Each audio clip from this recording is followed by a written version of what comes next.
It's 7 o'clock. We got a lot on our plate today, so I am just going to start us right off. Once I put the remote to where it clicks. Bob.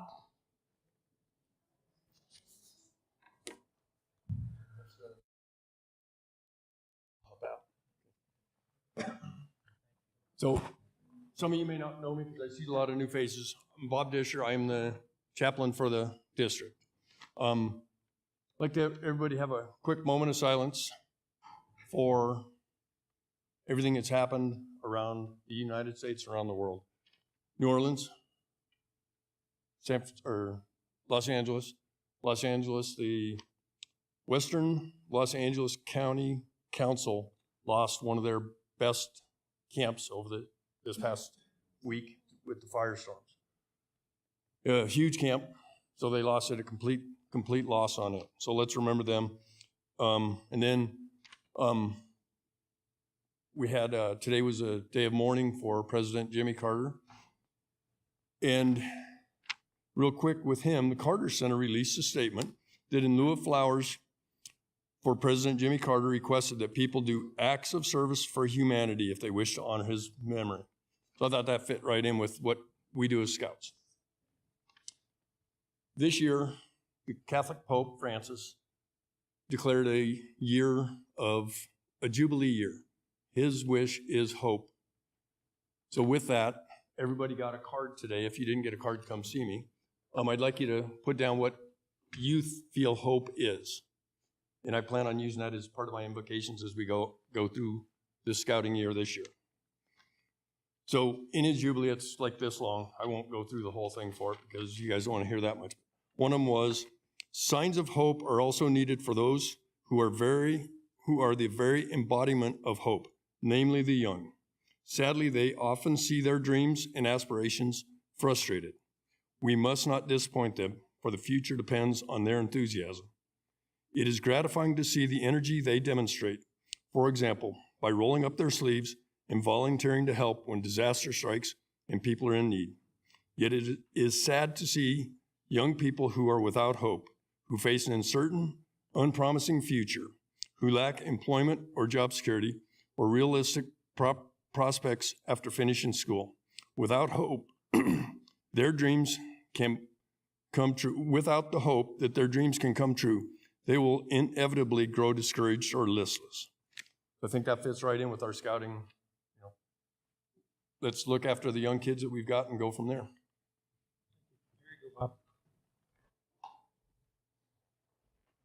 Okay.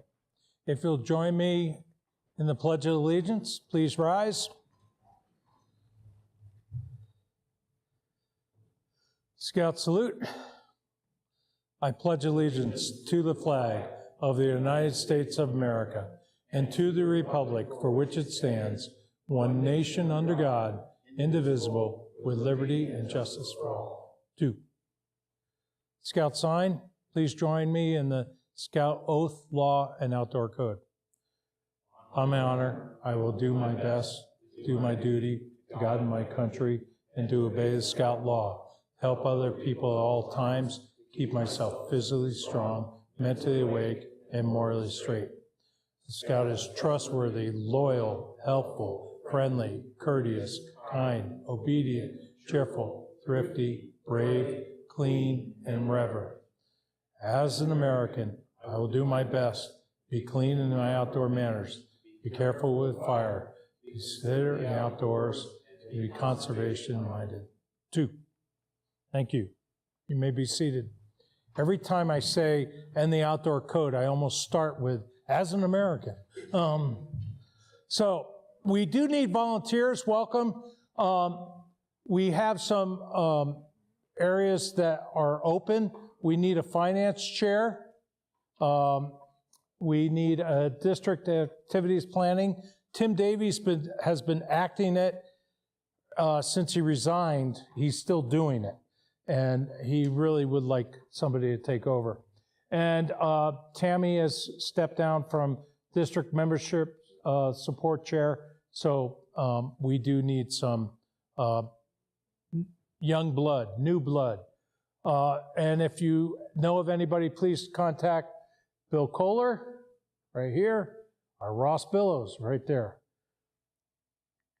Okay, tonight's agenda. So the agendas are very similar. We're doing Scout Book for Cubs and Scout Book for troops. And then our Big Rock, Ashley is here to help us with that, and that is resources for scouts with disabilities. So is that a good way to put it? Okay. So our safety moment. Took this nice little picture, winter car emergency planning.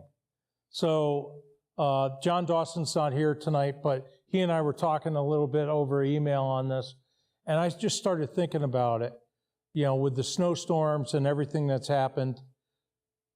Is your car prepared if something happens and you get stuck in the snow? So one way to keep your car prepared is to make sure that you don't have bald tires and keep the tread. And make sure that you have seasonal tires. Have a full tank of gas, a good battery, good exhaust and cooling system, and keep the vehicle in good shape. I'm going to add something there. If you do get stuck, make sure you clear the tailpipe. During the Buffalo storm, not that long, a couple years ago, I talked to a friend of mine when I was in Vegas, and she said there was a 24-year-old woman that got stuck on the highway and was on the phone with her family and actually succumbed to carbon monoxide because she didn't clear the tailpipe. Have a space blanket, spare gloves, hat, have a knit cap, have some snacks in your car. I actually have them there by accident. Something like kitty litter, or something that if you do get stuck, you might be able to use that to get under the tires and get out. Toe strap would be good. I've seen Rich use his toe strap to get somebody out of something. Snow socks or chains for your tires as an option as well. Yep, everything. Carry your cell phone. If you have AAA, it's a perfect time to use it. And take winter driving classes. Slow down and enjoy the experience. So enjoy the experience means when you go and see an empty parking lot, you can go do donuts. I don't know. So anyway, so some of the announcements, most of these announcements are on the rolling slide, and we will be putting these out as well. So, but you can go to the calendar, and you can find everything on a date. So starting with the Clonderie is coming up January 23rd to 2nd. I think you have till Sunday of the week, the Sunday prior, to get your registration in for your troop. Yes, sir. Annually, when do you guys set that date? Because we didn't know about it. We already have other plans so we don't want to go back to back. Oh, okay. We actually set this date probably last year. It tends to be that weekend every year. But enjoy the Martin Luther King event. Where are you going? Nice. Okay. So you can register right off the Google Calendar. College of Commissioner Science is coming up. That will be Saturday, February 15th, right here. We start at 8 o'clock, and the cost is only $35, which includes pizza, lunch, and drinks, and some snacks. Is that good, sir? Okay. Now, skip that. It's already started? Or? Yeah, it started this past Sunday. I mean, if somebody really wanted to go, we probably. Okay. I wasn't sure. That's why I kept it in. Appreciate it. Okay, some training events that are coming up. February 5th is mental health first aid support. Brad's not here, but so that's coming up. And then February 22nd, 23rd is wilderness first aid. And that's an all-day event. If you are going to do a high adventure, somebody in your group needs to have wilderness first aid. So it's a good thing to do, and I think it's like $85. I forget the cost. It's $145. Okay. Which is still way better than some of the places charge $200 or $300. Yeah, and it's really a good program. I got lucky last year. I got it for the cheap one. Is it 2 full days or half days? It's 2 full days. It's a Saturday and Sunday. And it normally ends up around 4 o'clock on Sunday. March 5th, they will be doing weather safety. All these are up at the Hamilton Scout Center. And March 5th and February 5th, both will also be streamed. And then don't forget, there's ScoutNet ham radio 1st and 3rd. Okay, Pinewood Derby's coming up April 12th, right, Bob? Yes. Okay. $5. Okay, I'll add that for the next. What? Everybody. Invite a friend. You can bring friends. Like the Cub Scouts can bring a friend and we'll have extra cars for their friends to race so they can participate. It's a great way to recruit kids. So make sure you know that. Cool. Is registration open yet? Not yet. Okay. Scout Day for June is coming up. Just be prepared, start thinking about it for your packs. And then some other trainings. Blue, in May, there's one down in Peaceful Valley Scout Ranch. And then there's one over in Mesa on the western slope. And the one coming up close is for Isles is May 2nd and 3rd. That's up north, and there's one at Peaceful Valley on the 9th. And again, Western Mesas. Yeah, the south ones are on Belmont, so registration's open for the south ones. Okay, thank you. Registration's open there. Okay, Woodbadge spring course is open. Toby Williams, and I did not put up the QR code, but you can go to the calendar, you can find it, and you can register.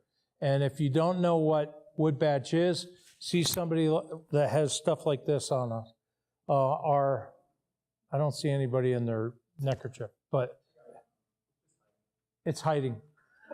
That's right. And if you go on this course, you get to meet his wife. And then Order of the Arrow, Eric, tell me if I'm wrong, this lodge banquet, it's actually the registration is closed, but it's this weekend. But also, remember to schedule your troops for OA elections. Email should go out February 1st to the P3. Okay. If you're changing, make sure to forward it to the correct people. We don't get the updated listens a lot back because of the way registration goes. Okay. And then, Asher, any comments? Just the main things that I have to say, we are trying to get USF for gift cards, investment in character presentations. It's a great opportunity for people to invest in our community and directly impact the youth in our district and give them the opportunity to do that. And troop recruitment. For the spring, Evie and I have sent out some emails to the Key Threes, and we'll probably send out another one here in the next few weeks to remind people about spring recruitment. We want to try to meet with every troop and just see their recruitment history, what they plan to do this year, and what they really need help with. So we'll send another email out to Key Threes about troop recruitment. Okay. And if I remember correctly, I think the Big Rock next month will actually be troop recruitment, correct, Bill? Okay. And then next month, Cub Scouts will be talking about unit service projects. Yes. And we have a Scout BSA Breakout will be Eric and his crew for OA. So we are getting ready for that. I wanted to get us through some of these because we are about to go into a Big Rock, and I will change the slides. But before we go any further, I forgot, Bill asked for a special announcement. Okay, is this working? I think so. Okay, thank you all. As you know, annually, we in Blackfeather District like to recognize adult volunteers for their service, both to their units and to the districts with various awards. Many of these awards are things that you can nominate directly from your troop. The Footsteps of the Founders, the Spirit of Polaris, the Noble Sage Award. There will be a link set up so that you can make those nominations, and as soon as that happens, we will get that out to everybody. A little higher up, we have a district award that is called the District Award of Merit, and these are awarded based on special nominations. We have several awards that will be presented this year, and before I go further, I should say we are planning a district awards event to be determined. Again, we will get that information out. It'll happen sometime this spring. But two of the recipients for 2025 of the District Award of Merit are in the room tonight, and we wanted to announce those awards. Nice. The first of those is one of our speakers, Clay Roberts.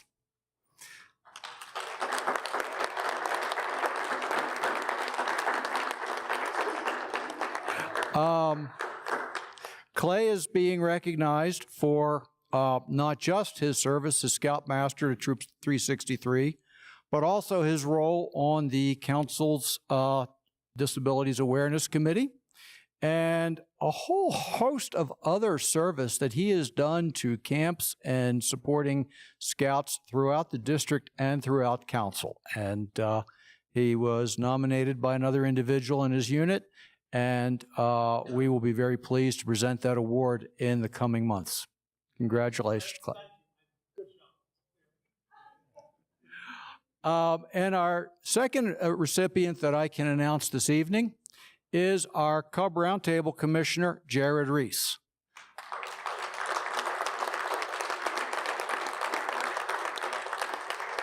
And Jared, again, is a unit leader. He's the Cub Master of a very active Pack 396.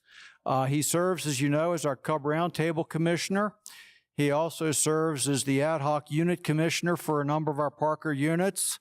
And he's also been instrumental in helping us improve our district-wide communications, our calendar, the YouTube channel, the fact that we can stream a portion of this roundtable tonight, all comes from his inspiration and his labors. So we feel very fortunate to have volunteers like them, like you and many others serving our units, our Scouts, and our district. And I hope that as we can put a recognition event together, you'll all be there to show support for our Scouters. Anything else? Thank you. Yeah. Okay. Yes, sir. Oh, so if you want one of your youth to go to NYLT, National Youth Leadership Training, that is open right now. So, and we definitely want you in the July time, right, Randy? So, they're doing the first week, we're doing the third week. So anyway, could you come? I'd love to do an introduction. Yes. So, I'm speechless, which for those of you who know me, that's an odd situation for me. But one of the things we wanted to do when we're talking about scouting with children with disabilities, we're in a really lucky spot where we're often likely to see families that may need services. And one of the things that I think we forget about, say in Douglas County, is there are actually a lot of services that are available to our families. And I can tell you as a family that uses some of those services, for a long time, I didn't know they were there. And I didn't know that there was extra help. I didn't know there was easier ways to find a place that can help with swimming lessons, because that can be really hard. Because if you just go to your rec center, they may not be able to accommodate the needs of individual scouting or individual families. So rather than me try to talk about what the state provider, the state facilitator, I don't know, I won't get the words quite right, which is why I actually have Ashley here from Developmental Pathways. And I'll let her tell you a little bit about Developmental Pathways. The headline is, they're the gateway to services for our families. As a scout leader, it's not your job to figure out if someone qualifies. That's what Ashley's team does all day long. That's right. So Ashley, I'll turn it to you Great. and let you explain what Developmental Pathways is. Perfect. Thank you. Okay, so now I have the fancy microphone on. Is everybody hearing me okay? Well, that's actually for the streaming. Oh, this is. So everyone else in here is fine. Awesome. Perfect. Well, thank you for that introduction. I am Ashley. I'm from Developmental Pathways. I'm very excited to be here. It's always fun to jump into different community spaces that I don't normally get to be involved in. So I was grateful for the invitation. This is just a quick agenda just to chat a little bit about what we're going to be chatting about for the few minutes that I have with you, to kind of elaborate a little bit more of what Clay said. The reason why I'm here, it really just is to let you all know about different resources in the community, state-funded types of different things that are out there. So if you don't walk away with anything but this, there's people in the community to help, and you just encourage them to go get enrolled within their case management agency, which the majority of your kids are going to be with us, Developmental Pathways, and then we'll do the rest. So just a little introduction. I'm part of our community engagement team. Our community affairs lead, the big fancy title, really means nothing except I get to like come and hang out with community members, which I love. I actually just joined DP last July. My previous hat was within the Children's Hospital System, working directly with kids and their families, helping them navigate the hospital experiences, different diagnoses, and different journeys that they held there. So definitely been within the human service field for the last 18 or so years, but newer to the DP side, which as Clay can attest to, it's a very large system. The whole team that he was speaking of does it all day long. They are lovely, and I just get to be the people that say, yay, come to us if you need support. So all of our intake, enrollment, case managers, system navigators, I have no idea what they do on the day in and day out. I kind of joke that I know like a little about a lot about the organization. So if you do have questions and I don't know the answer, I will find out, not tonight, but somebody will eventually know. I love coffee, Christmas music, freshly fallen snow, although I do not like to drive in it. Back to the car safety aspect of things, my brother-in-law gave us all battery packs that you can like charge your car up when you don't need another car for battery start. And I was like, this is so great, because I think that was always my biggest fear of if my car died, what happens if there's not another car around? So I'm starting to make my car safer as of this Christmas. I also have two littles at home, which I joked, you know, Clay mentioned like, oh, after you're done talking, feel free to scoot. I'm like, but if I stay, I get like quiet alone time and I don't have to do all the normal bedside stuff. So if I'm in the back corner, just let me be so I can have a moment of peace, because that is doesn't happen as much in my house. I'm gonna start, and this is gonna be where our video is, if we're able to play. This just gives a background, a little bit more of Developmental Pathways via a video, and then I'll kind of dive into us a little bit more. This last year was our 60th anniversary. So this is a video that our team made just to really show the impact of Developmental Pathways within our community, which is where you all live and where you're serving for these families and these kids. So with that, I'll go ahead and let you guys press play, because I don't think I have the power to do that. Should be right in the middle, hopefully. It was like an embedded YouTube video. Hopefully it came through on the saving. And if not, I can, dun-da-da-da. It played on my computer. I blame every other thing but me. Blames Just kidding. It might have been when I saved it. I can always send it to you guys at the end too. It really just is a very beautiful video that shows the impact of case management agencies, these community types of resources for individuals with disabilities in the community.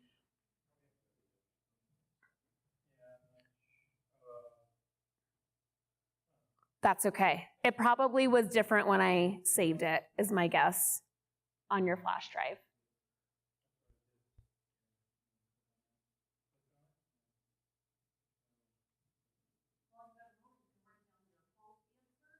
Look at you.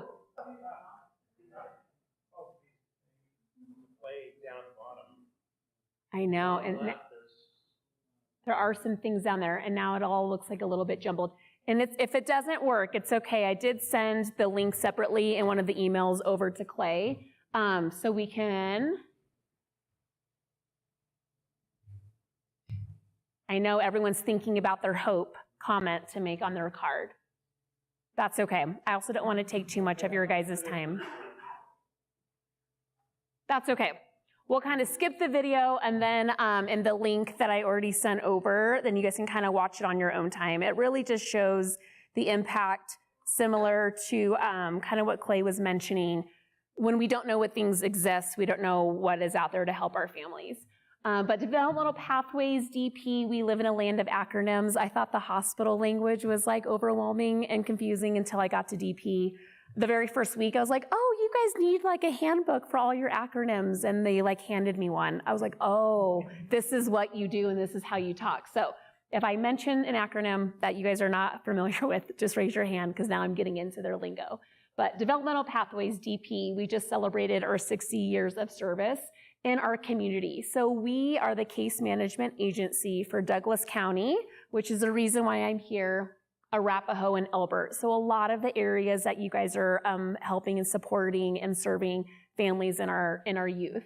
There are 20 case management agencies in the state. So if everyone here doesn't necessarily live in Douglas, or you all have friends and family outside of Douglas, Arapahoe, or Elbert, they belong to somebody via the case management agencies that's supporting. And again, that's just kind of that gateway for individuals to get services for different types of programs that the state offers. We support the lifeline from birth to death. So we have early intervention with little babes all the way through our youth, preteen, adults, and aging population. And as of, let's see, like the beginning of this year, we're well over about 600 staff members now within our organization.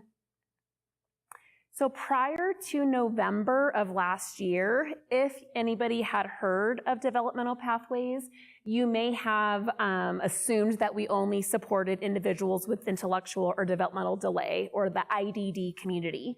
So last November, there was this huge state redesign that really is making it a lot easier, kind of that one-stop shop for families. If your loved one, family member, whoever you have, has a type of disability. So instead of having to go through multiple doors, well, I have a physical disability, but my child has an intellectual disability, based upon where you're living is now who you go to. So DP supports Douglas, Arapahoe, and Elbert County, and this is like the Denver Metro case management agencies. I also sent this in a flyer over just as a link, just for ease, in case you have individuals, again, in your circle, in your, wherever you are.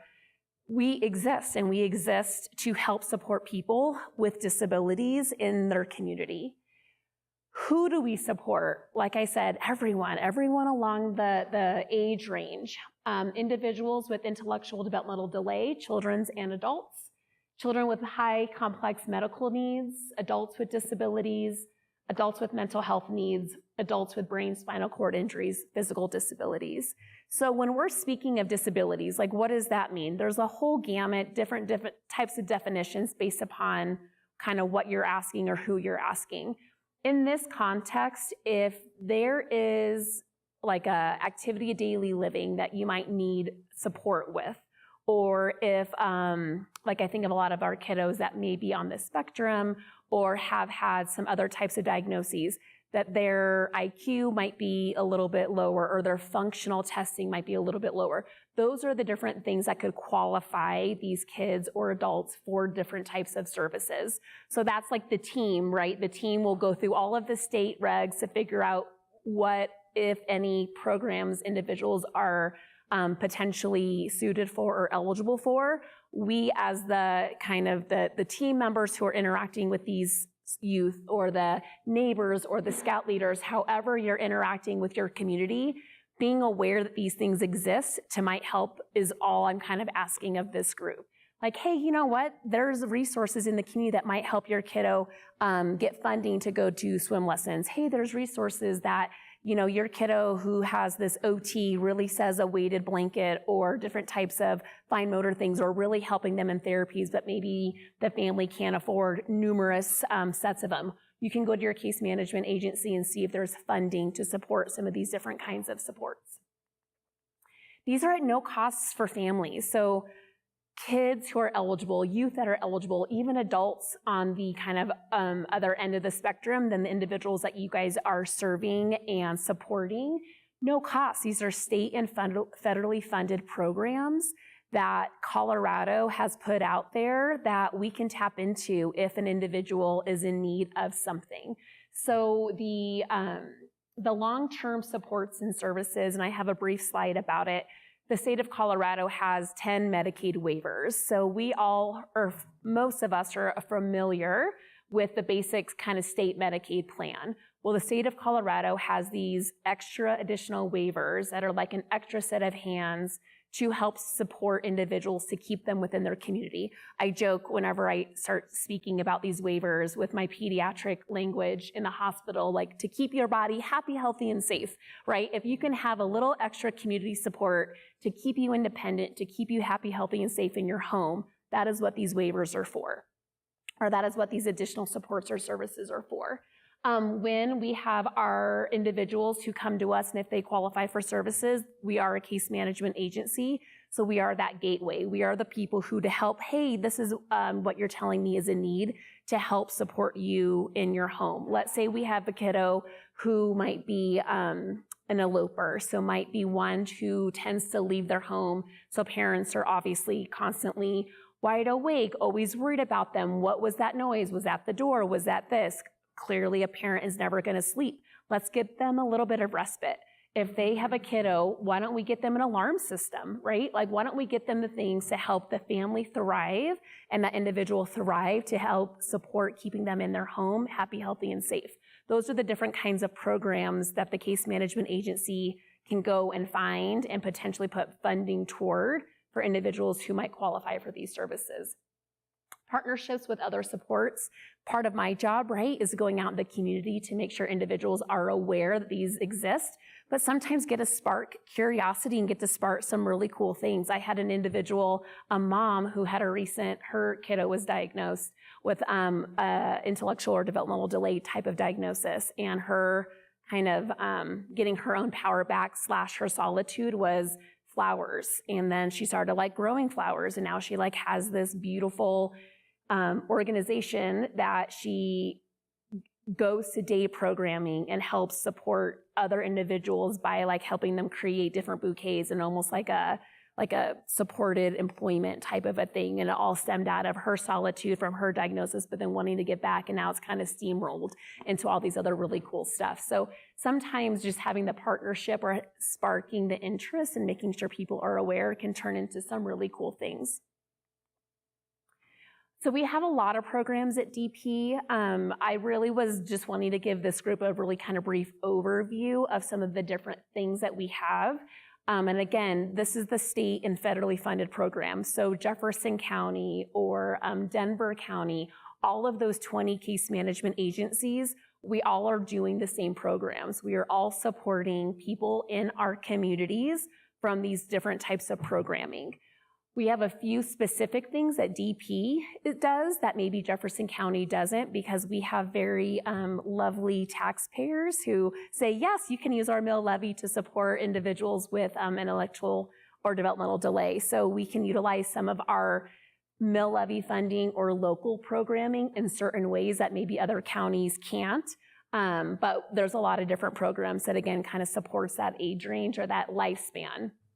So our early intervention, or for our littlest babes, we are the largest early intervention provider in the state. So if you really have anyone in your circles, I know not necessarily the youth that are in Scouts are probably assumingly over 3, but if there was a concern for some sort of delay or a milestone that they're not hitting, they can get connected with us. We would get like an OT or PT consult. Yep, you do need to get services. Great, let's get OT in the school. Let's get PT in the home. Those kinds of things. Again, all free for our families due to the fact that this is a state and federally funded type of program.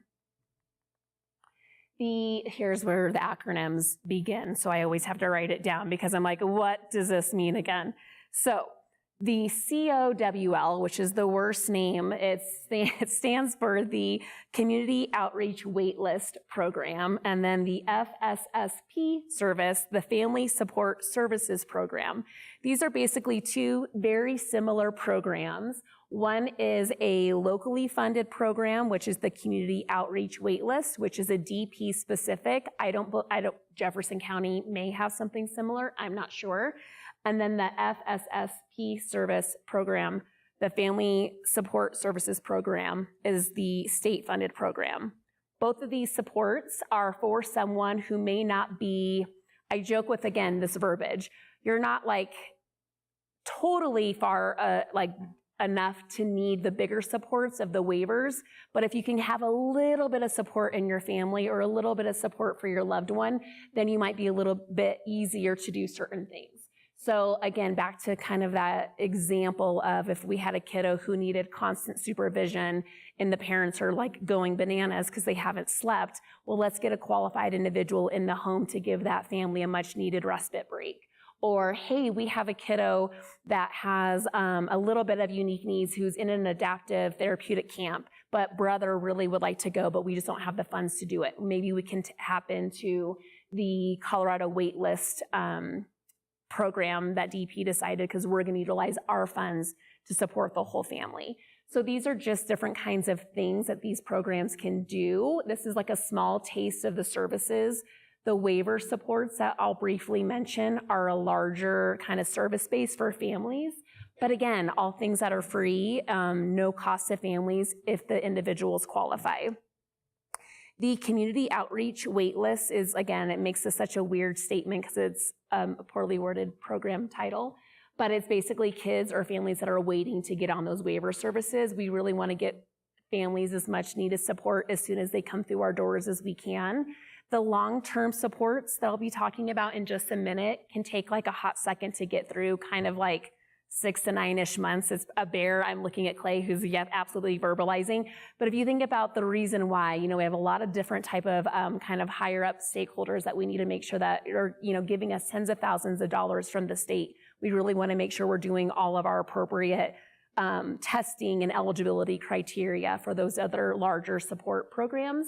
And some of these other smaller ones, while they're waiting, what else can we do? What can we do? We can utilize local funds to give you something while you're waiting to see if you qualify for those larger supports.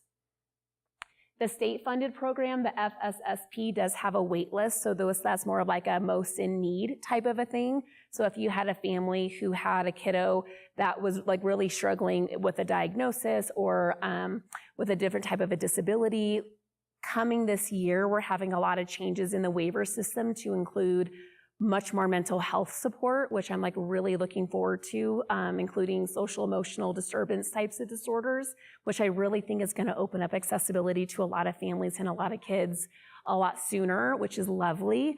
So again, if you have any thoughts of an individual may need something, just encourage them to enroll in DP and we'll find out what they're eligible for. So this next set of programs, I'm going to briefly go over these waivers that I was talking about, the home and community-based waivers, or HCBS. So again, the state basic Medicaid is there at the bottom. Everyone's pretty familiar with that. You have your PCP visits, OTPT, dental. You can qualify for basic state Medicaid. Most of us recognize that you can do that by financial means. You can also qualify via disability. So in order to qualify for these higher HCBS waivers, you would qualify based upon disability. That's kind of another space that the general public doesn't realize. I've had a lot of families come to me and like, oh, my kiddo would really be on a waiver.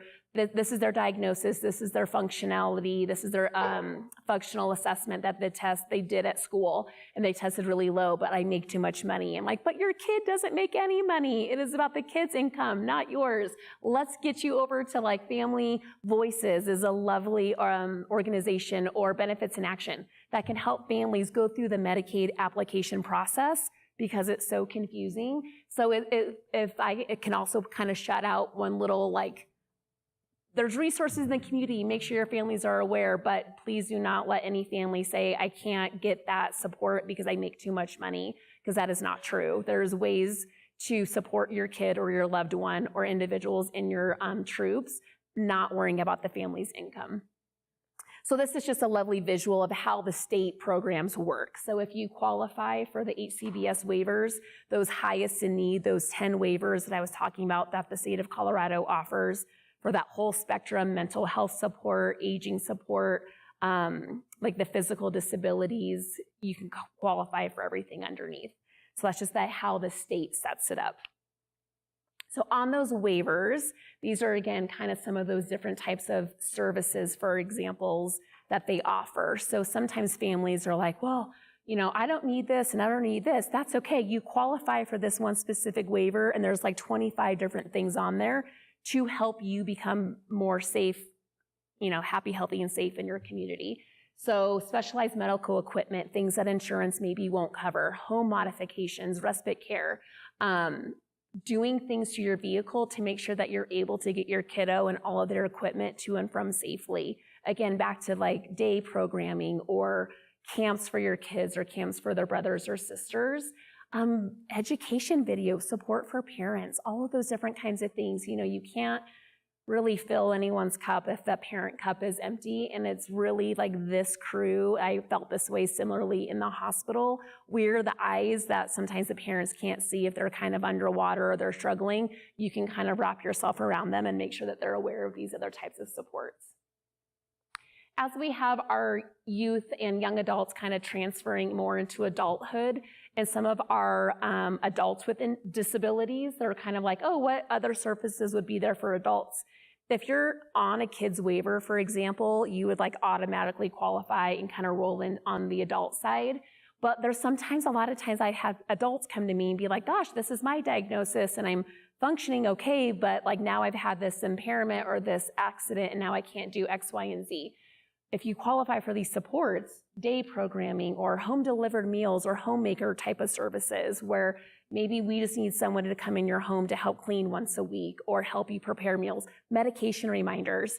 I've had a lot of lovely conversations within the mental health capacity, and some of the biggest downfalls of individuals kind of going through this loop of going back into, I'm going to call it the system, having these really intense different types of mental, what was the term? Not brain, it's a really intense like severity of like very schizophrenic type of situations where they're doing great, but then something happens, they get incarcerated and they're not like allowed their medicine or they're off their medications for so long, and then they kind of go through this loop, and then now they're like back into this incarceration space. So like, what if we could have someone come by and do a medication reminder? What if we can have someone help support this individual, remind them to take their medications because, you know, they're out of their parents' homes but they're not necessarily in like a group type of a setting. All of those things that could just be helpful, they exist, and they exist at no cost to our individuals who need those extra supports. And those are the different kinds of supports that are on these waivers that are covered by the state. Yes, you do have to have that eligibility criteria to get there, but again, this is kind of why we wanted to chat with this group, just so we're aware that these things exist. So kind of a lot of people at DP to kind of do all the things. There's a lot of people there. I'm like on the team of like 20 and we just get to do all the fun stuff, I joke, but everyone there is doing the hard stuff. They're working with these families, making sure that they're not letting any stone go unturned and make sure that they're getting the best supports for individuals. So I say this because if you have individuals say, yeah, I feel like I might might qualify, I would love to connect. Really, all they need to do is like go to our intake and enroll. We have it on our website, but they might be meeting with our intake team, and then they'll be connected with the case manager, and then there's different types of supervisors and supporting internal teams. The biggest advocate that I can even say even to current families, I'm like, just keep hounding somebody if they don't return your call, or go to their supervisor, call the intake team one more time if you need to get your needs met. It is a bear to get there, but once you're in the system, it opens up a lot of doors for community resources. This is my little spiel for our community engagement team. We also do stuff, the social supports for our community. So we do a backpack drive. This year we had 113 school-age kids receive a backpack full of supplies based upon our connections with our community.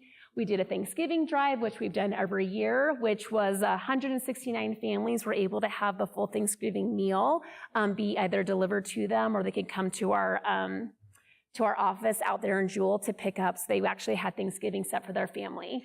PHO is our Pathway Holiday Outreach. This was one of the programs that I was heavily involved in this year, where I would go out to the community and see if anybody would like to be donors, and we would connect donors either via money or individual donors, and then we would connect them with families, and they would be able to kind of, provide Christmas, support them with gifts and necessities for the year, for the holiday season, excuse me.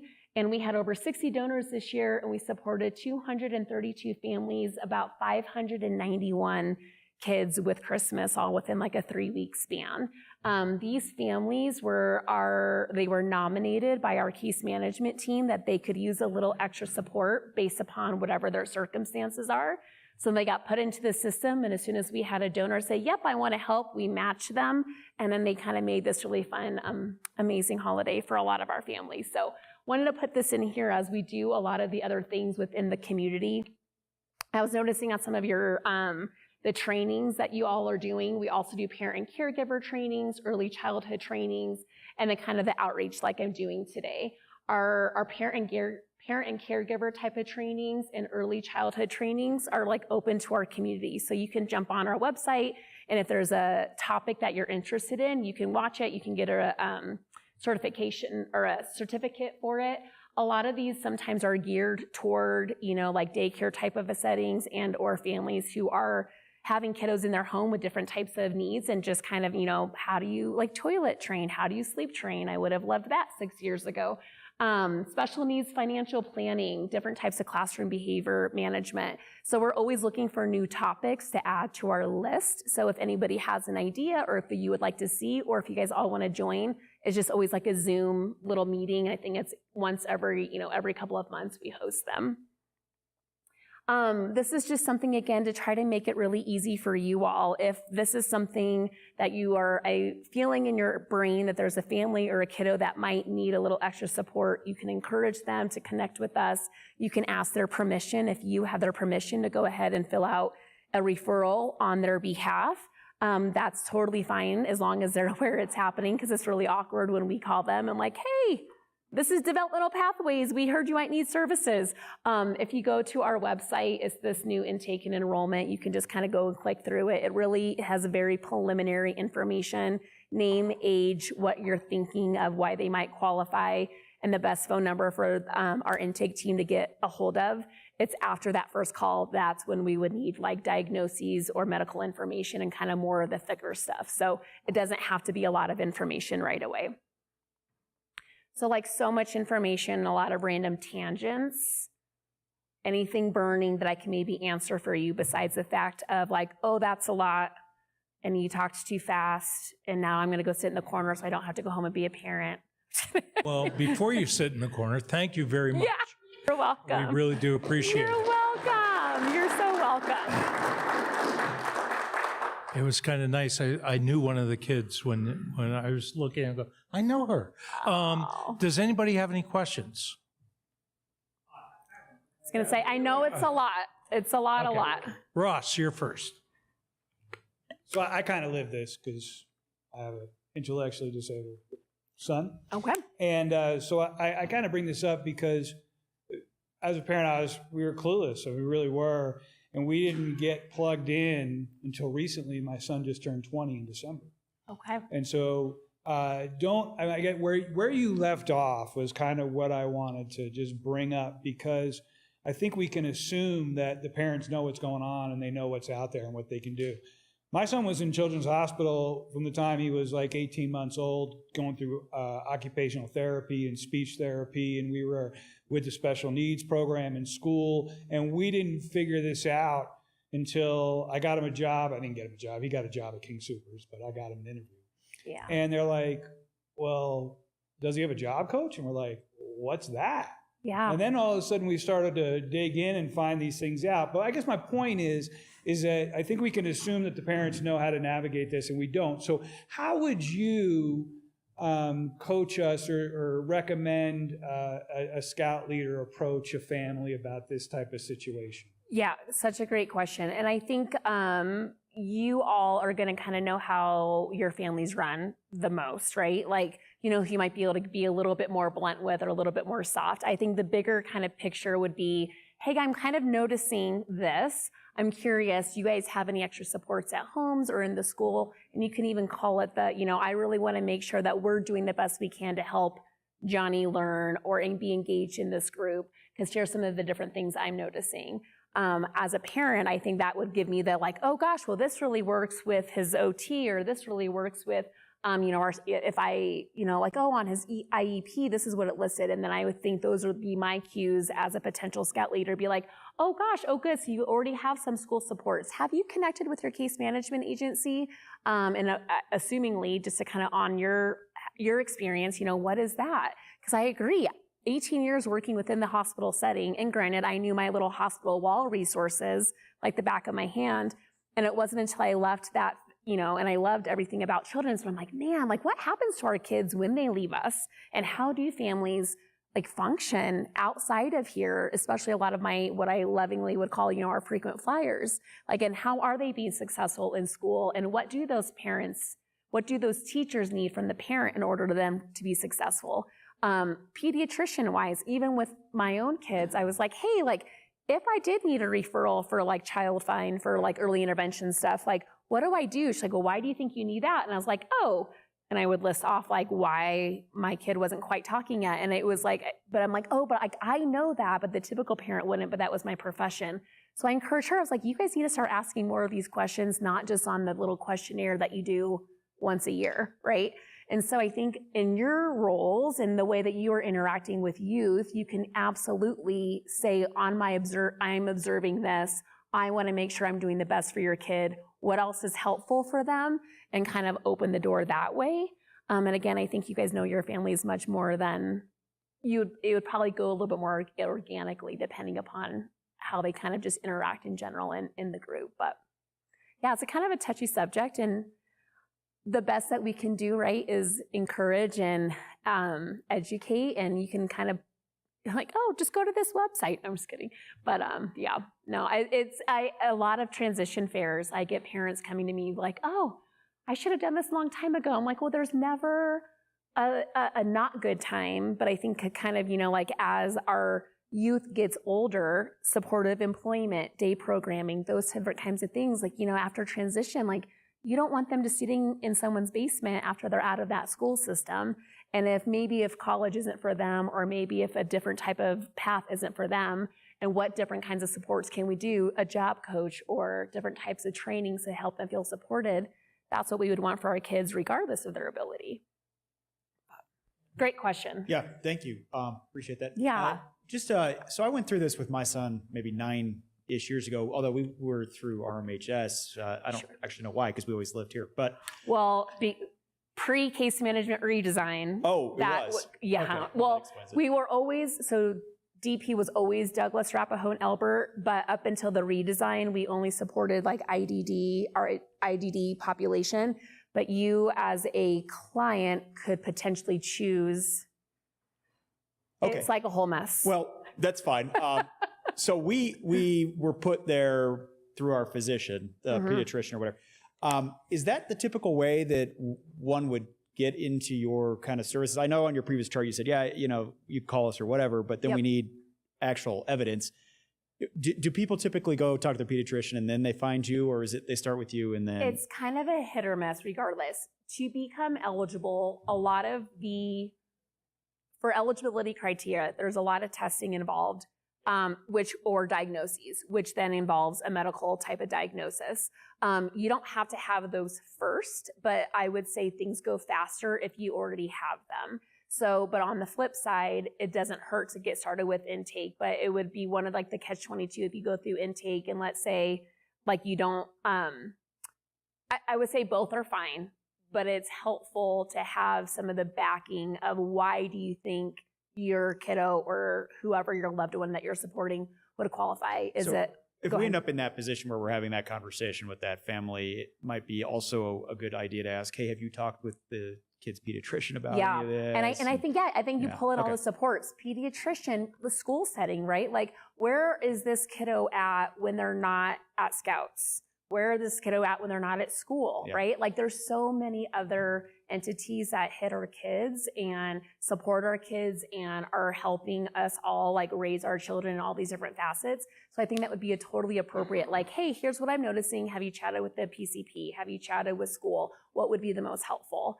As far as like once they get in the system, we will need documentation of those kinds of things. So if it is that path, you might as well bring up the pediatrician because eventually they're going to need that diagnosis and the testing. Yeah. And schools do a lot of the testing too, depending upon the age in the school. So like, but the diagnosis, it's usually we need a diagnosis and like an adaptability test or functionality test if we're assessing like somebody with a IDD. Yeah. Great questions. Yeah. I appreciate it. My daughter works with children with autism primarily. Okay. And there are times when the parent will come and they won't realize how much the kid knows, how much they do, and she sometimes tells us her frustrations, but anyway, on it, but she's down in the Springs. Okay. But thank you so much for all that You're you so brought to us welcome. today. Yeah. There's a lot to chew on, a lot to Yes. think of. And do you mind if I have a copy? Yes, I've sent over like kind of like a PDF version of all the slides and then the link to that video. Just feel free to send it out. Okay, because Feel free to- that might be something that we can put up. So yeah, thank you and very have as a much. resource. I Yeah, do you're appreciate so welcome. it. Thank you all for having me and all of what you all do. Okay, we're running a little behind, but that's okay. Sorry, No, it doesn't matter. That's the problem. No, it doesn't matter. This was more important. This is very important. So we are going to be going to Scout Book.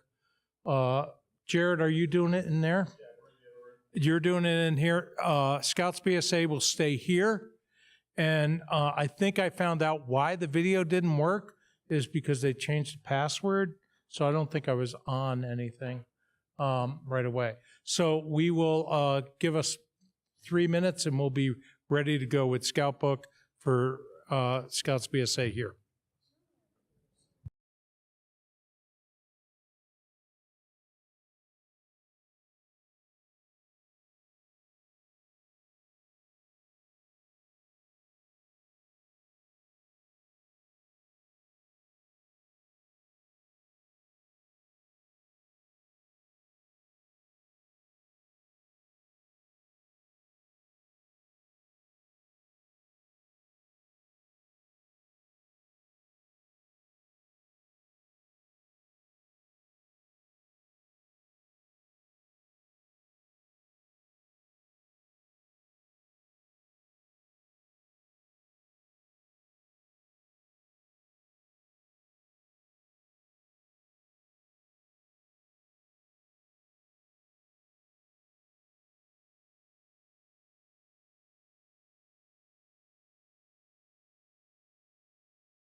we just keep our hand raised? Yeah, you put both arms up. So I'm going to hit on 3 things tonight. And I'm going to talk about rank advancement and awards. I'm going to talk a little bit about payment logs and a little bit about the PayPal integration that's within Scoutbook. I'm going to show you a couple of the Scoutbook Plus calendar features. Now, I'm going to tell you 2 things about Scoutbook. It's really 2 back-end databases that are different. When you look at it, you will see that they are different. They're working on it, and here's what I will tell you. There is a lot of online assistance. It makes sense if you think about it their way. Don't try to think about it your way. Think about it their way, because that will help you solve the problems and what you want to do. Big picture is this has an immense amount of information to help you manage your troop. And some of the things I'm going to show you in here, our troop is doing a little bit of conversion, so you're going to see some things that are incomplete, particularly on payment logs. But I want to show it to you as a way to think about how you can add transparency to parents about what's going on and help them manage through things. So let's talk first about, so there's 2 things. You'll hear Scoutbook and Scoutbook Plus. And here's the secret. If you ever get confused on what to do, go Google a question. There's a step-by-step walkthrough on pretty much everything.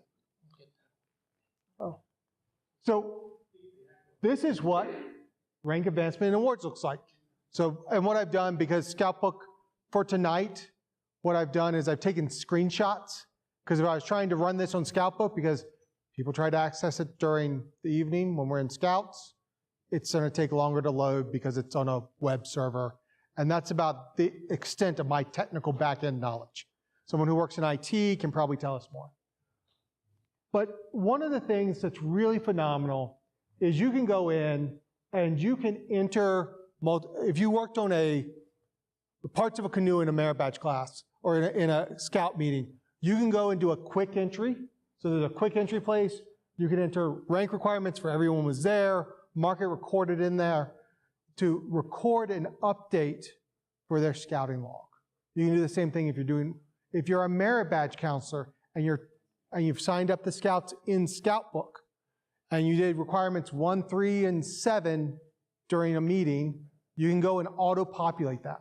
Yes, sir? Can I mention, so for the ham radio merit badge, I had scouts not in my unit that added me in Scoutbook, and I was able to sign off on their requirements, even though I didn't ever work with them outside of the merit. Absolutely correct. And here's the other neat thing is when you're doing this start a merit badge as a Scoutmaster, I can go in, and let's say I'm having everyone do radio merit badge with you, I can select every scout that's doing it, and then I can search for a merit badge counselor, and they get automatically connected to you.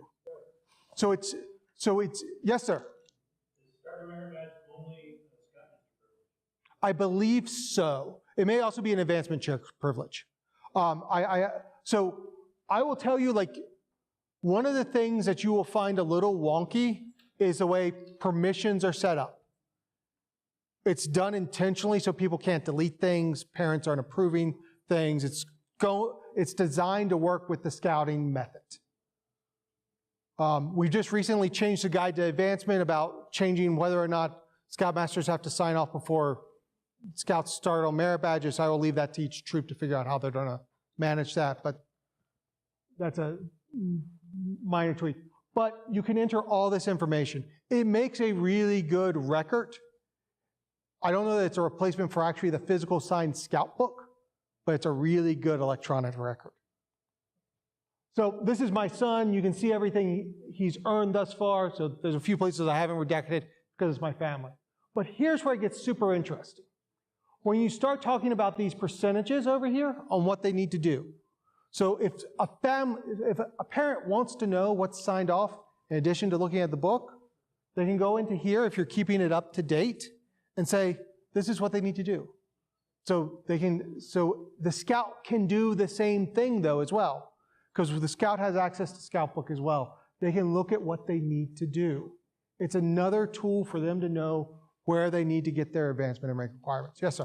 One more thing.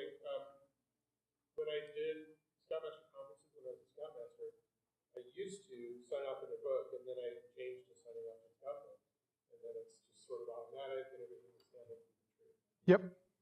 As I sat with them, I went, oh, check. And here's what's really awesome about this for your unit advancement chairman. When you're recording it in here, you will get a needs awarding report in troop reports, which tells you which badges you need to buy at the scout shop for your next court of honor. Makes it super clean. You know, I'm not going to say it's perfect, but it's another tool for you to use. Now, here's the thing that I think we forget about. This is the awards section.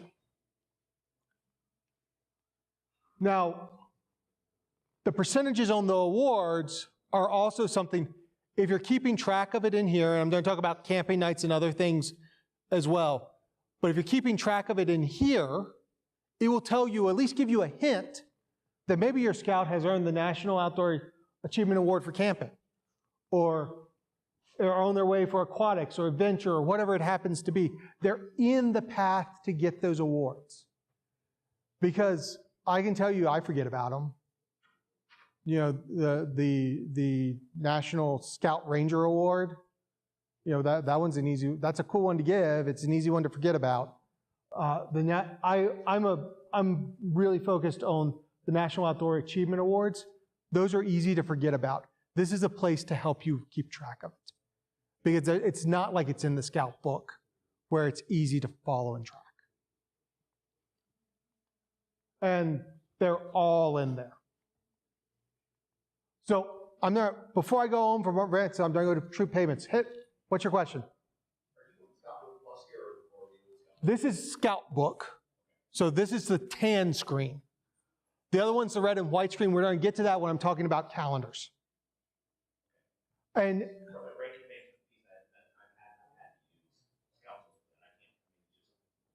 it's not in Scout book. So the thing I would tell you is the back-end database are two different things. How many of you guys use Scout book for troop payment logs? Anybody? How many of you looked at it? Do you like it?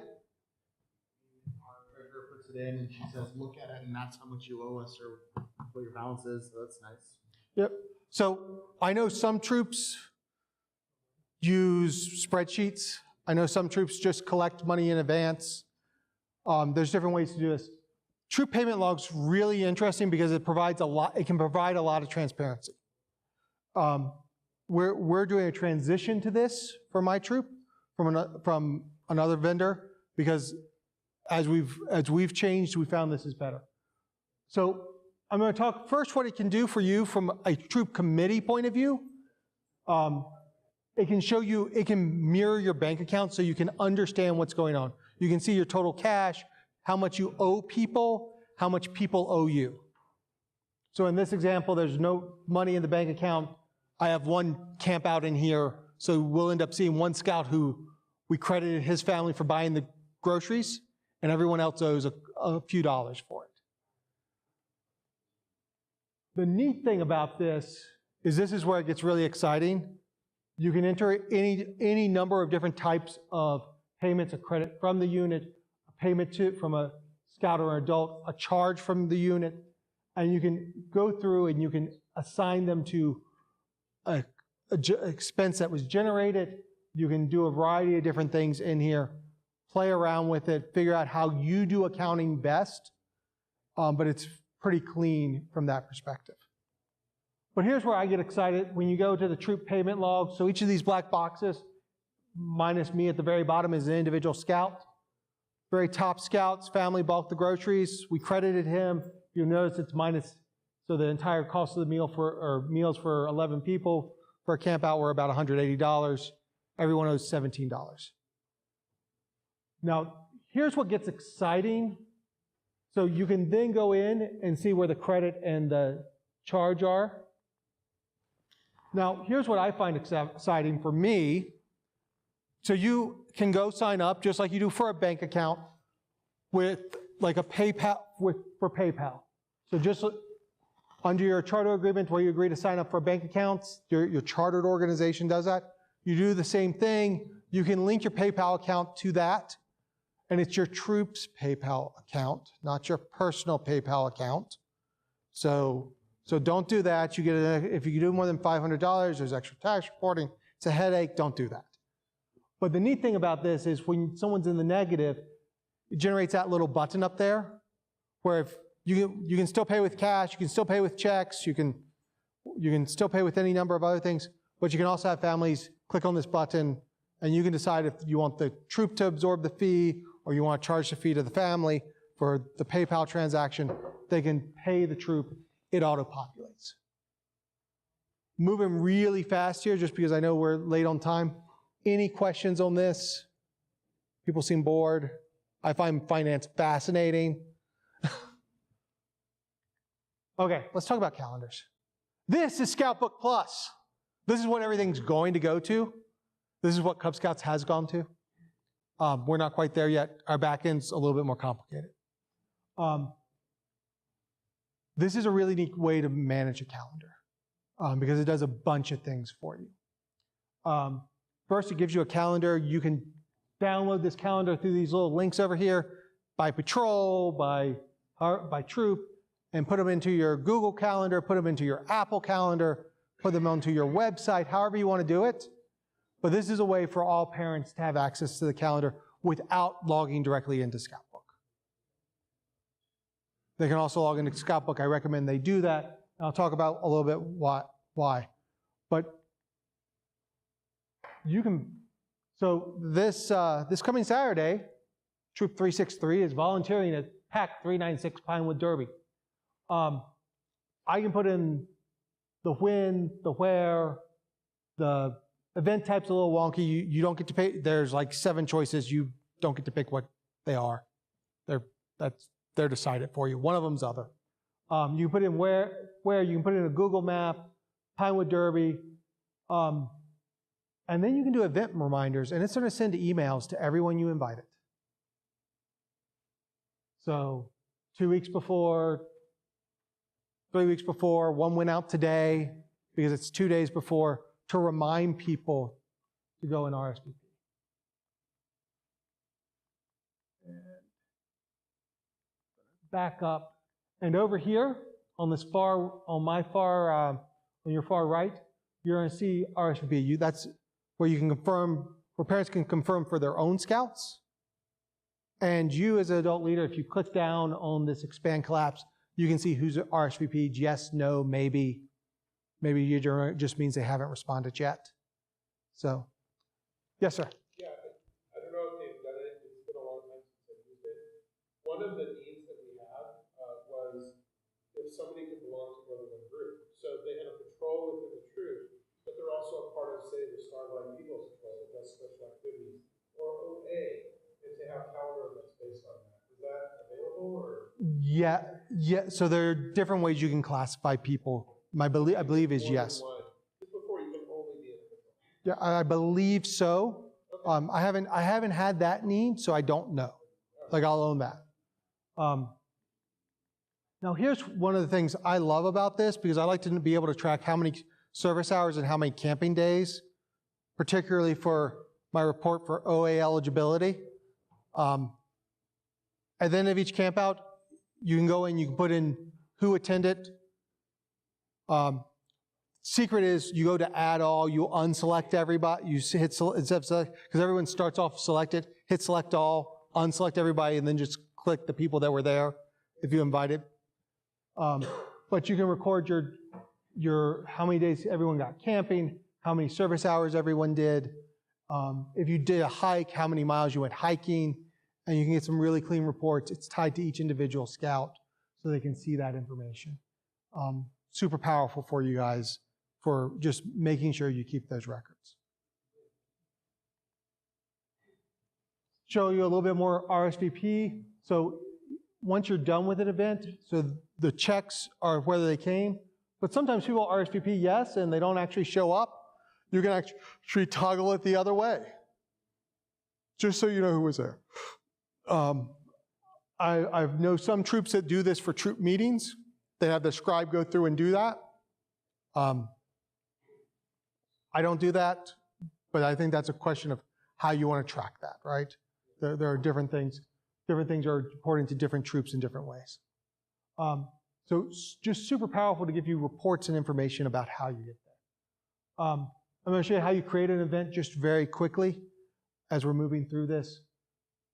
And this gets where you get your select, when you talk about your select options, you can add by individual, you can add by what subgroups they're in. You have to have a name, an event type, when it starts, if it's an all-day event. You must have an event description. This is just to prevent you from accidentally sending out a notice to somebody. Because one of the things you can do when you're setting this up and setting out reminders, one of your options is ASAP. So as soon as you put it in, it goes out.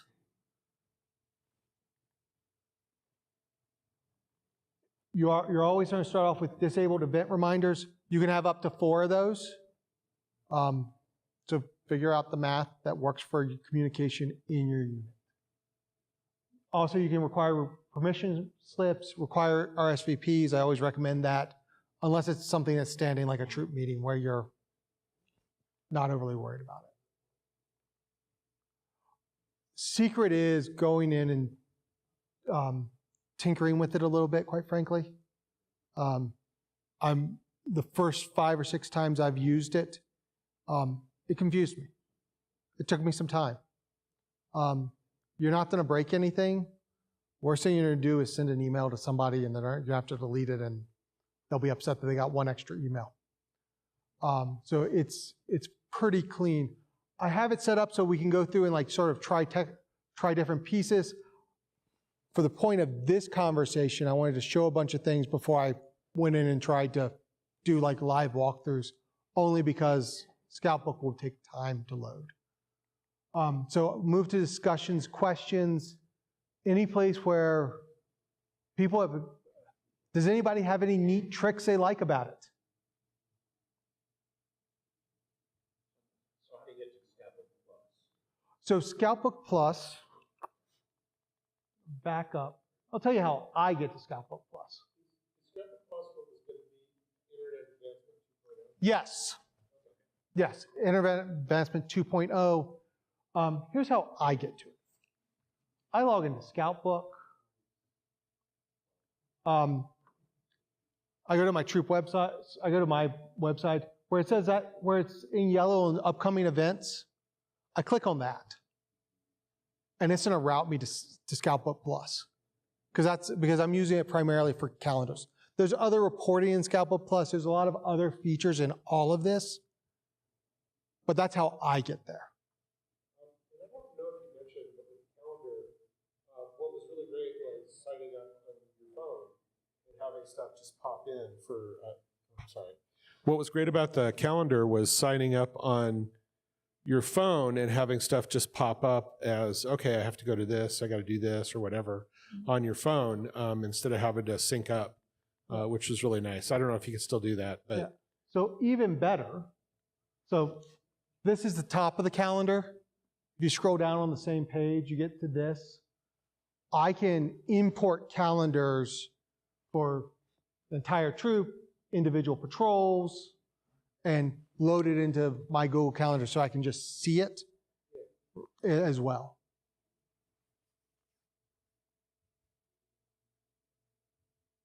Is there a mobile app or something that I should have when I'm using this? There is a mobile app. I would recommend logging in through your web browser.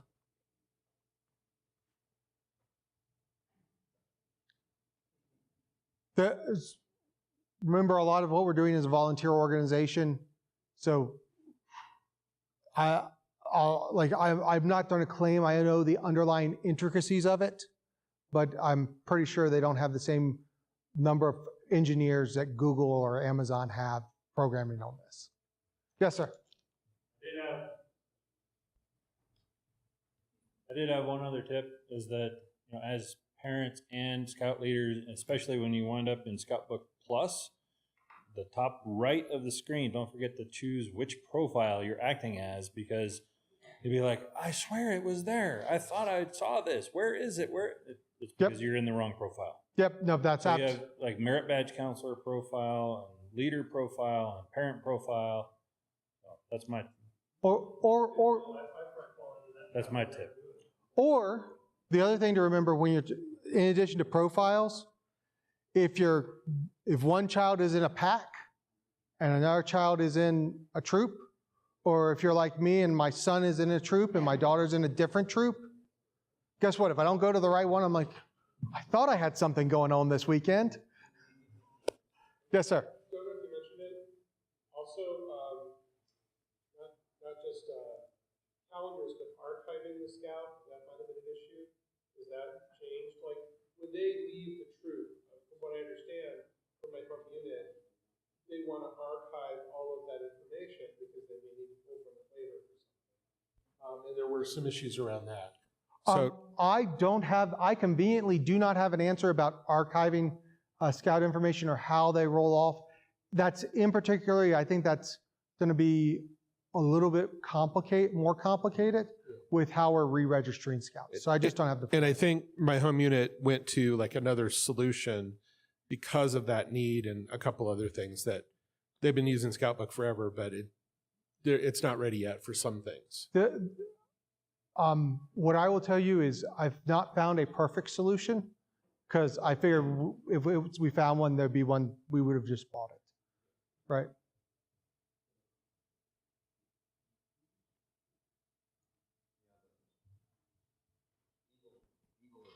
Court of Honor or Eagle roster, alumni Eagle stuff. We lost it when we left. Yeah. Yeah, so here's the way I would describe this.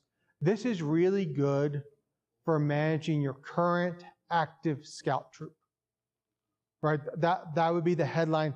So if it's something that's not your current active scout troop, then there's probably a few other questions we need to answer. Like there's another solution out there, right? And that's not to say that the information disappears, because one of the things we found like scouts were, one of the things I found, we had a scout that there's a re-registration issue, they fell off. Their information didn't disappear, it just stopped being visible to me, right? So like it's archived, but it's not archived in a way I can retrieve it. So I had a second class scout that had trouble. There was an oops on re-renewing them under the new registration process, right? So fell off, went past 90 days. There was a miss. Guess what? We got him re-registered and everything's still there. It's like he didn't lose his rank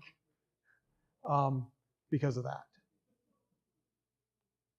Yes, sir.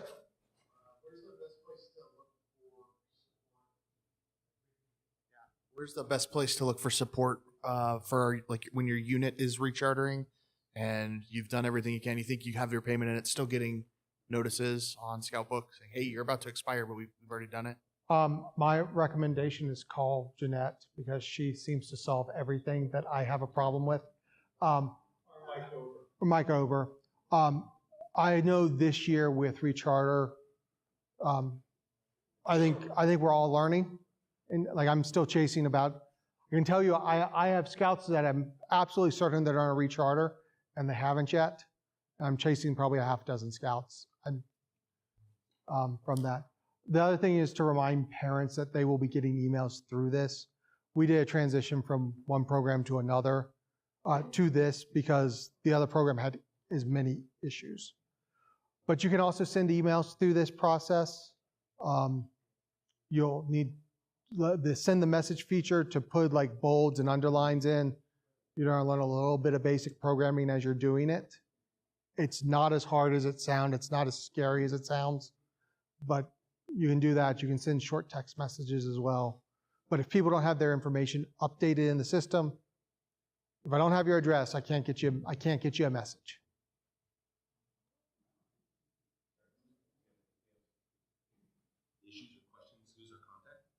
If you have issues or questions, Jeanette Lloyd. For recharter. And she's in the council office. And the other person I would say is Mike Ober, who's in our district. And Mike has a lot of knowledge. He'll go, oh, it's actually what's going on is you're in this point and we just have to do this and this and then it'll be all set. A lot of times that's. Mike Ober is,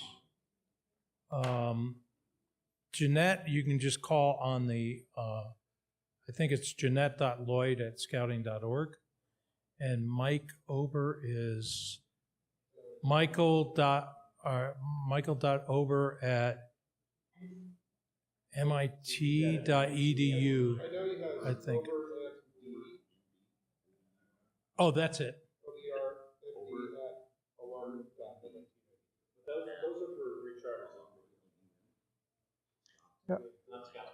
Now, if you, Okay, they just got Mike Ober's as well, so. all right, if you need help with Scout Book, so the first thing I'm going to tell you is there's actually a series of help forums out there that you're able to access through Scout Book. So it's the Scout Book help forums. Secret, just type your question, type Scout Book, and then your question into Google, and it's going to pop up. And you're like what I'll use if you want to integrate PayPal, for example. They have a step-by-step walkthrough. Just follow the walkthrough. If you're gonna be like, why doesn't this make sense? Don't worry that it doesn't make sense. Just follow the walkthrough.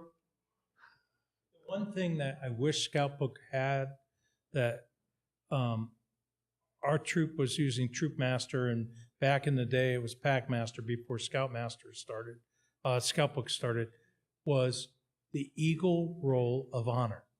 It's the one thing that gets lost. Yep. And even if you had to input it the first time, it would be nice to have that one feature with Scout Book. And I don't know why they don't do that, but it's a really nice feature to have. And my understanding is the underlying information is still archived within Scout Book. Yeah, within, but you. 40-year-old troop. You're not gonna like. So you'd have to re-put it in, but it'd be nice if there's a place for it. That's all. I just wanted to put in my 2 cents. I just have one more thing. So we have scouts that they can't do a text chain for our senior patrol leader because of their parents' restrictions. So we said, hey, we'll use messaging through Scout Book. And what we learned was, while they can send messages, we were having a trouble following our 2 Deep leadership because the way it would send out with the BCC option checked, it looks like they're only emailing one person. So an adult would get an email from a scout and they think I'm not following 2 Deep, but really all we need to do is check uncheck the BCC. Then your email chain has everybody's emails on it. You can reply all to that chain after that point. So just a tip, or if anyone didn't know that.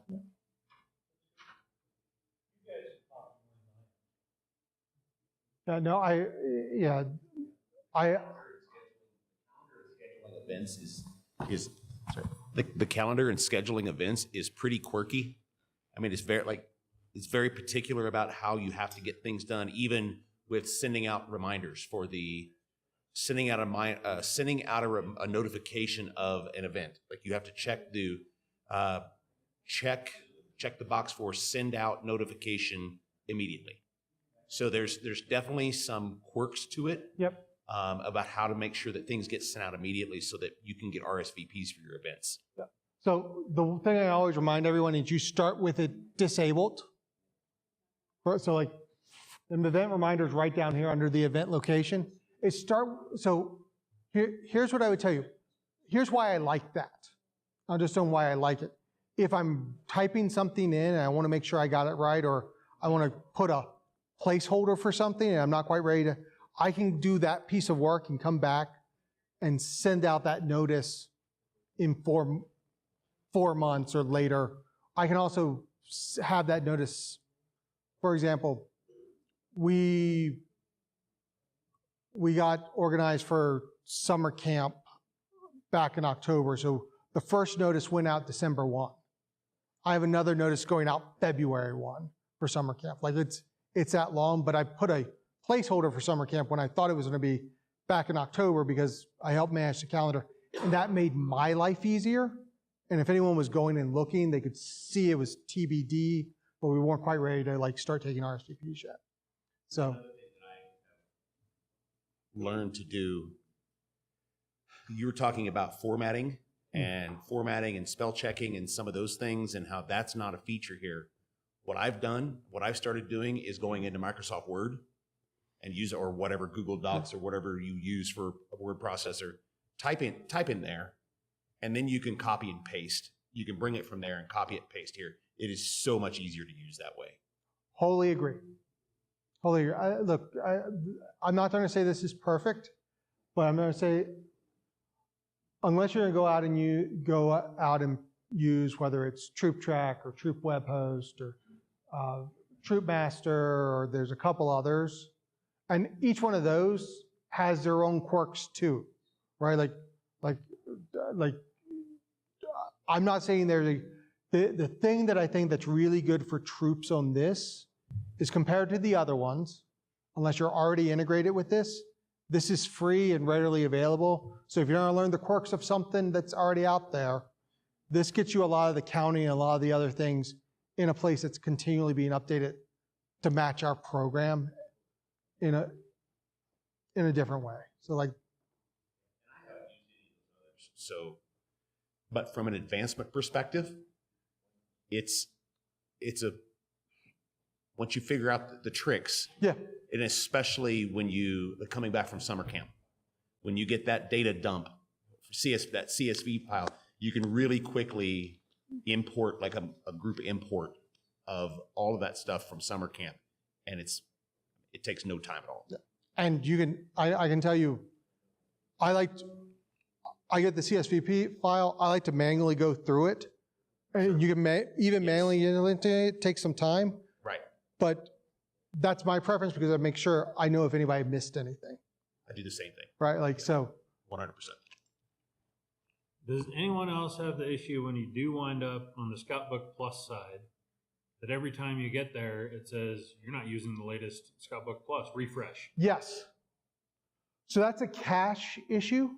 So so essentially, if you will, the way the underlying backend interface works. I just wondered if anyone else got it. Yep. It's every time I go there, it's like, it loads the page and it's like, it's not the latest page, even though it just loaded. Yep.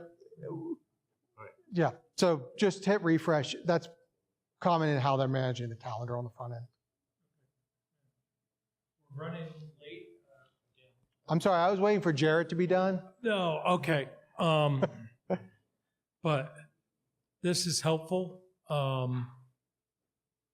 And I was the one that did our advancements for the small troop. And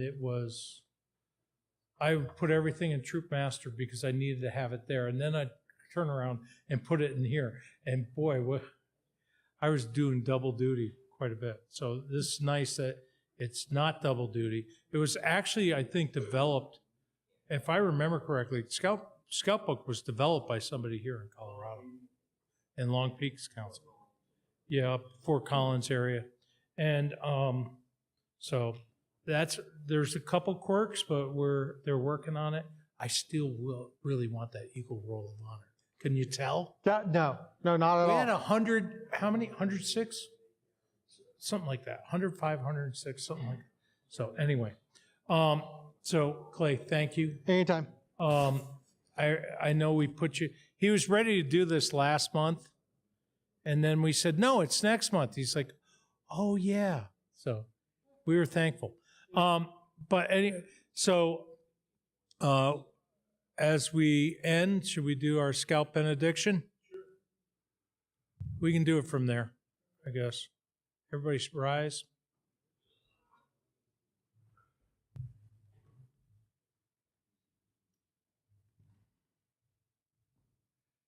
It's normally hand over and it's a circle, but may the great all Scouts be with us and guide us until we meet again. Good night, Scouts.